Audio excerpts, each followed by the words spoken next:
G'day guys, welcome back. My name is Wildkard. Yes, I almost lost my mind watching this absolute disaster for the All Blacks, to be really frank. And the team was underprepared. So underprepared compared to the English team. Maybe they needed a game before, like a warm-up game like England did against Japan. Because this All Blacks team literally went out there and played like it's a Super Rugby game. And they almost lost. 1 point was the difference. And I know, the referee was horrendous for the last 10 minutes for some reason. It's like the referee was pretty good for most of the game. And then last 10 minutes, he just decided to not give out clear holding on penalties at the breakdowns against the English and almost cost the All Blacks the game, to be really frank with you. And that was really, and you can see the players were really frustrated by that. And I thought maybe the frustration was going to get into the minds of the players and cause them to lose the game. But luckily, they were able to eventually get a turnover penalty and end the game for a 1-point win. And obviously the big controversy I'm about to show you right here. I know I'm not supposed to show you straight from Stan Sport, but I really can't be bothered. It's really interesting. So this is like the first time, at least in the international test match, where a goal kick, that's being not allowed because the time has expired outside of the 1 minute allocation due to the law changes.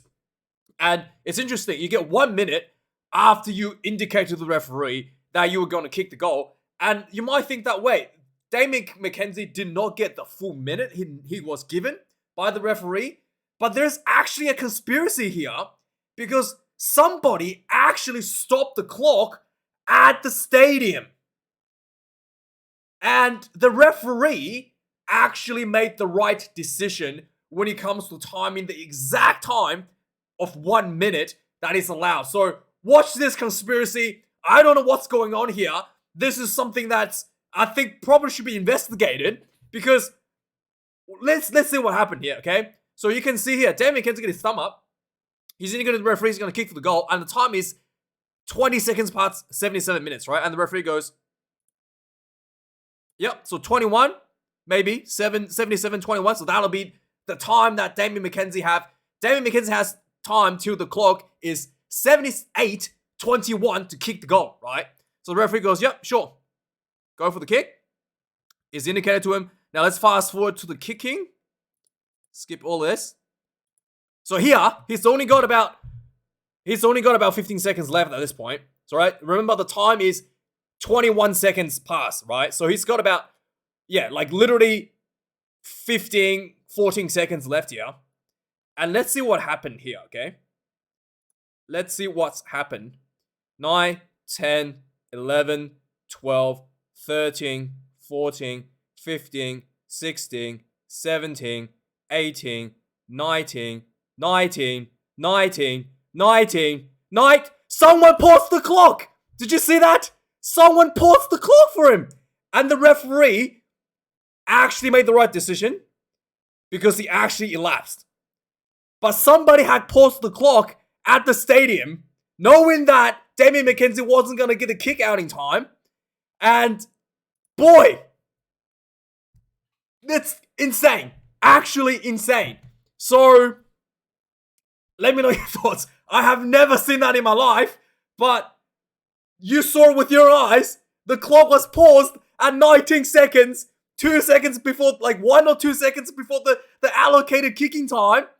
And the referee actually made the right decision. And Damian McKenzie missed the kick. But there's a bigger conspiracy here in rugby, in the New Zealand rugby world. But hey, look, you can clown me if you like. I thought the New Zealand All Blacks was going to beat the English by 40 points to 15, right? I got the English scoreboard correct. The All Blacks failed to score the 40 points I was expected of them. But hey, like I said, I feel like the team is really underprepared. The English team came in with this game very, very clear strategy what they wanted to do. Rush defense, Henry Slade coming in, shutting on Geordie Barrett, and making Damian McKenzie do those floaty passes over the top, shaky passes, and just really able to pin the All Blacks behind the advantage line again and again and again. Just really well done there.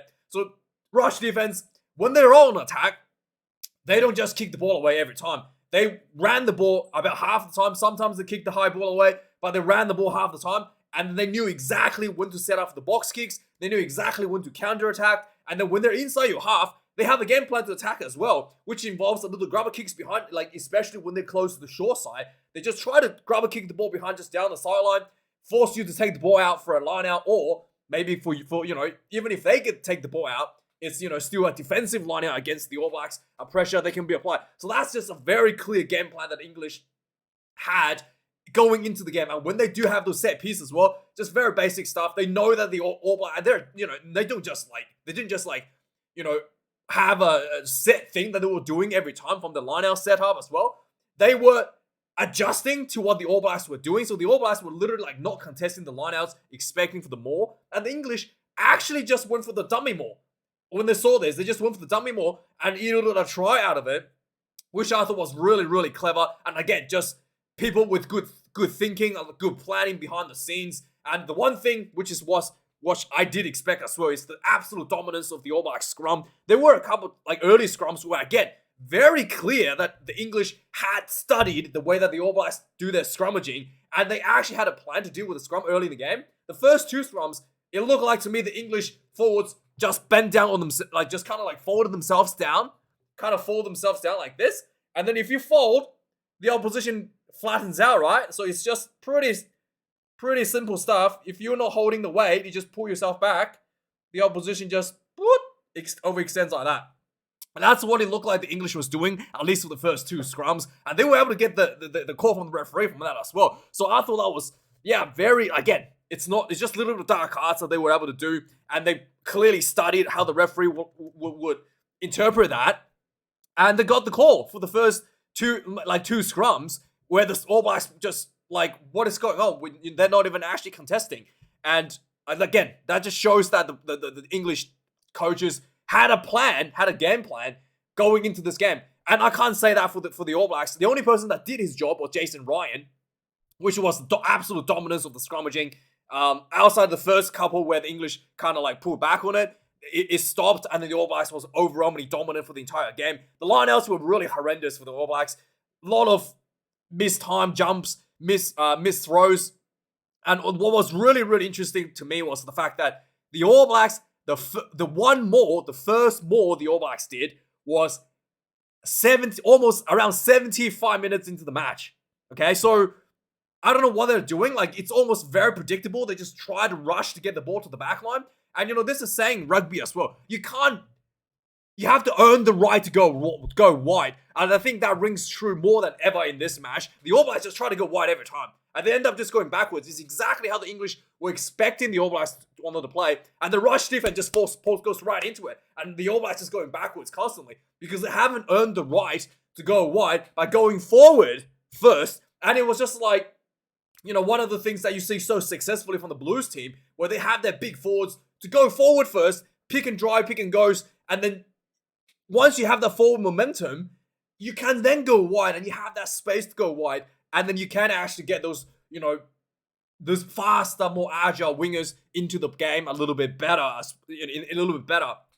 And outside of that, again, I thought both the nines weren't that great tonight. TJ Perenara and Finlay Christie, although I do think that Christie was probably a little bit better in the second half.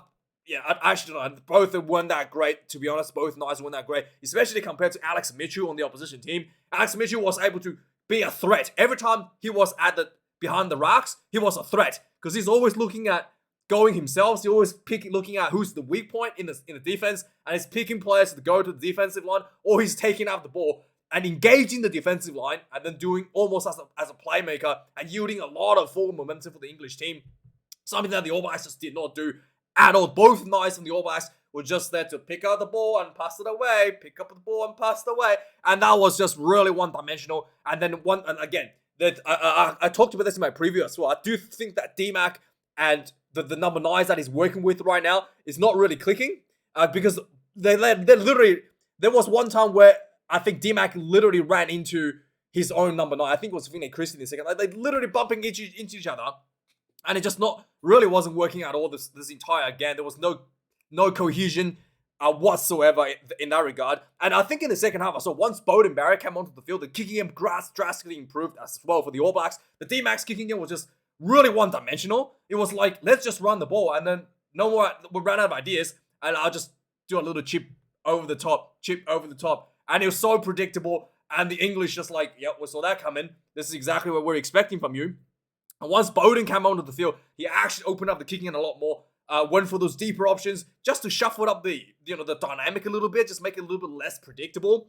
And that just immediately turned the game around, literally getting the All Blacks back into the right territory. They wanted to play the game. Before that, they were just camped inside their own half. So I think, in fact, and it might even look like to me that Bowden Barrett was moved to the 10 position after he came onto the field and D-Mac was put onto the fullback, because Bowden was doing a lot of that ball handling, playmaking once he was on the field as well. So that's something they have to really consider, because it was clear day and night difference. Once Bowden came on, the kicking game just completely went one-sided towards the All Blacks. And it just shows the experience and shows the quality of player that Bowden Barrett actually is. Another thing, one last thing before I talk about the stats, is the fact that the white collar, I mean, it's an All Black jersey. I know they had previously with like thin white collars, but that white collar is so ugly. I thought that was hideous.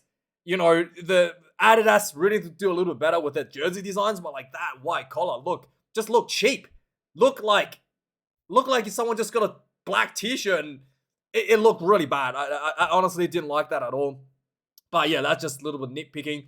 And yeah, let's have a look at match stats. Let's see how the two teams line up on paper. 334 run meters for the All Blacks, 349 for England. 2 tries apiece. Difference was coming. Both goal kickers were absolutely horrendous tonight, by the way. And 10 turnovers conceded for the All Blacks, 12 conceded against England. 103 tackles for the All Blacks, 21 missed tackles. England 189 tackles, 34 missed tackles, especially in the second half. When the All Blacks bench come onto the field, England was really under the pumps. Also, I do think that Alex Mitchell may have to play 80 minutes if England wants to actually win the match, because the reserve 9 really fell off a cliff. The English attack, once he came on, it was much slower. He looked like he didn't know where he wanted to go. So something that England might have to think about for the next game at Eden Park. 34 kicks in play, the All Blacks, 31 for England. The difference is the quality of the kicking, much better once Bowden Barrett was onto the field. Conversions, 2 out of 5 for Damian McKenzie. 2 out of 5 for Marcus Smith. Yeah, really bad. It must be really windy inside the stadium. You know, the roof-closed stadium, right? Someone told me there was swirling wind in there. Maybe that's true, but I highly doubt it. You know, it's Dunedin, okay? So they got some new interesting stats here, but you know, kick from hand meters. So you can see again the range really kicked up in the second half once Bowden came onto the field. 1,004 for the All Blacks, 855. Some really interesting stats here. So line-out, 3 line-out loss out of 9, 75% completion rate for the All Blacks. That is horrendous. England had a couple of shockers as well. I think there was one stolen by the All Blacks, and there was one, there was a missed call, and the ball just got, thrown in and nobody caught it. Despite the fact it's a 2 scrum loss against the All Blacks, which was the 2 where there was one scrum where, like I said, the England, I thought they just pull them in. There was another scrum where the referee was just screaming, get the ball out, and the All Blacks just left the ball in the scrum. And it looked like there was miscommunication as to whether it was Finlay Christie supposed to take the scrum out, or it was Ethan de Groot. Adi Savia was to get the ball out. So this left it in scrum, and the referee's like, well, that's a turnover. But it should have been a short arm. The referee actually given it a full-arm penalty because he thought that Ethan de Groot was going in at an angle and coming up, which did look like that he was doing that in that instance as well. So penalty count, 7 penalties conceded for the All Blacks, much better discipline than the English. 10, not bad overall, and 4 conceded in the opposition half because that's where the points going to be kicked. 3 for the All Blacks, 4 for the English. So yeah, I mean, this was just really, I was very, very concerned this whole game. I really thought that the team looked so underprepared for the All Blacks, and I was just relieved that they actually won the game. It's just horrendous. So let's go through a quick recap of what happened in this game. I want to do this recaps a little bit quicker and a little bit shorter. So yeah, 4 minutes into the game, the first scrum, and like I said, England just they pulled themselves back, and there was a penalty against New Zealand for folding, and they basically got a penalty there, and Marcus Smith missed the kick, and at this point, just about 5 minutes into the game, the rush defense is already looking really bad for the All Blacks. Jordie Barrett's getting hammered left and right. 10 minutes into the game, the All Blacks got the penalty. They backed themselves, not taking the 3 to go for the line out, which I really commend. but they immediately knock on the ball there. 15 minutes into the game, there was some really, the All Blacks finally get themselves a bit of rhythm. Again, this is probably the only set of play where the All Blacks look good. Just, there was some pick and goes, some short crash balls, and eventually it was Stephen Perifetta. What happened here? Yeah, Stephen Perifetta, pick and go from the back of the ruck, getting the forward momentum, and then eventually there was a penalty advantage. Crossfield kick by Damian McKenzie to Sever Reese. Try time, 14 faces later, 5 points to nil. D-Mac misses this one. And the English prop Fink Baxter got his early debut, 17 minutes in the game. Joe Muller came off on an injury. And I thought this guy, he looks so young, man. He looked like he's about 12 years old. And it was a huge body. He's a big boy. Definitely a promising talent. 21 minutes into the game, England actually get themselves in front. They had a penalty that went for the line out. Again, the All Blacks looked like they were expecting for the more, so they were all just jammed in to stop the more. And England just like, no, we're not even going to do that. A dummy more popped the ball back out. There was a crash ball for Cunningham South, who got really close. And then Maori Toji pick and go. Try time, 7 points to 5 for the English. 23 minutes into the game, another scrum, and this time a penalty to the All Blacks. They play with the scrum penalty advantage. The ball went out. Stephen Perifetta, middle center of the field. The rush defense coming in. He just did a bit of a footwork and then just ran through a little gap. Pass down the sideline for Adi Savea. Breaking through for the second try for the All Blacks. 10 points to 7. Damian McKenzie missed another one. 26 minutes of the game. Sever Reese kicks a 50-22, which was surprising. And then just before halftime, the All Blacks decided to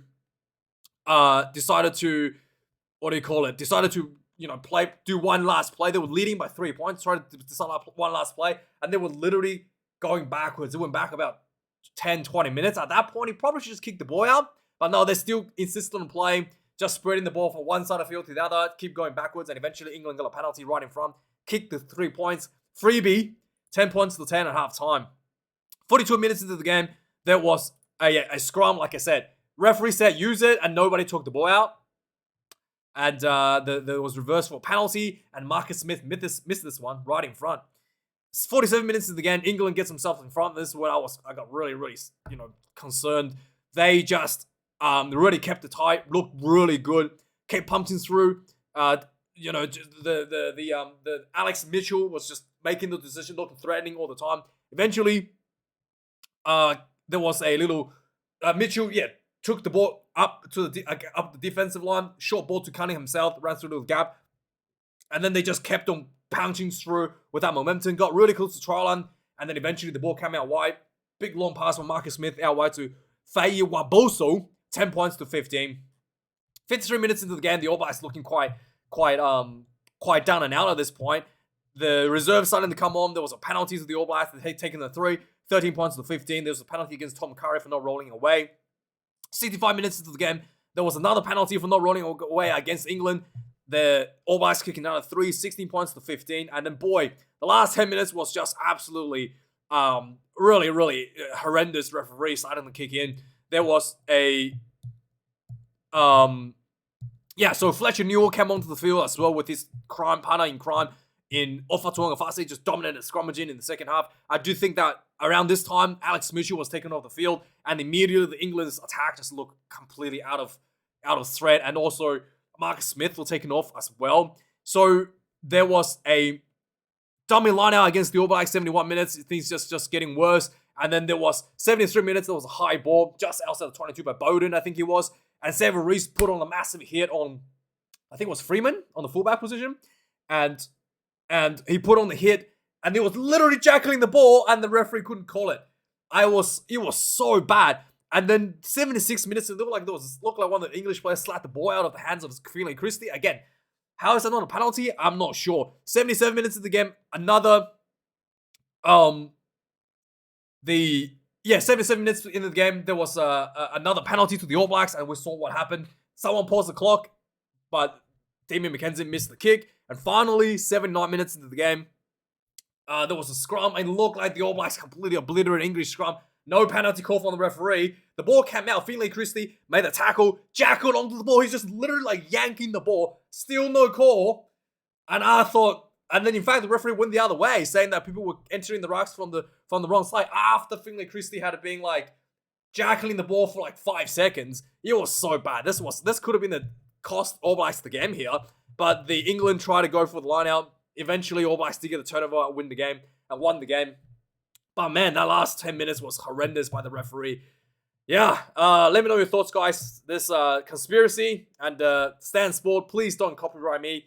It was like 10 seconds, no sound, and thanks for watching. See you guys later, and have a good one. Cheers.